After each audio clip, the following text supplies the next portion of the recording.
I wake up, take a shower, get my coffee, sit down, and that's the time that I've got. So if it's going to get done, that's when. So I guess there is a system in that it's more or less the same thing every day.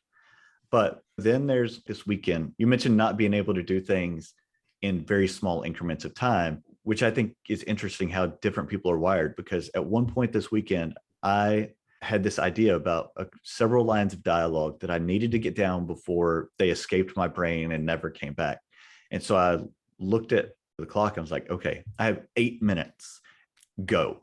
And I wrote, I don't remember how many words, not that many, but it got down what I needed to get down so that I didn't lose it. And so sometimes it's big chunks of time and sometimes it's little chunks of time, maybe not even a chunk, a sliver at that point for 8 minutes. But yeah, I just think it's interesting how we're all wired so differently that the most important part is knowing your own limitations. And you mentioned Mondays or podcast days.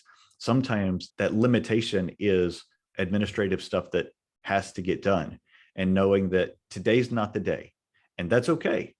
But that doesn't give you an opportunity to say, I'm going to just let it slide for the next couple of days, because then 2 and 3, and you lose the habit. You're going to have off days.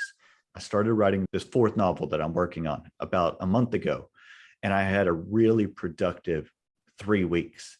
And then I hit a snag. And for 3 days in a row, it was basically 120 to 160 words.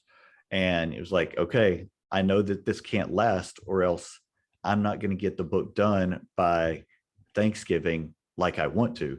I have to get back to writing this 300 to 500 words on average every day so that I can get the book done in the time that I want and move on to the next thing and get everything done. Yeah, it's not a mental process of I have any exercises. It's more, I guess I think of it as a discipline.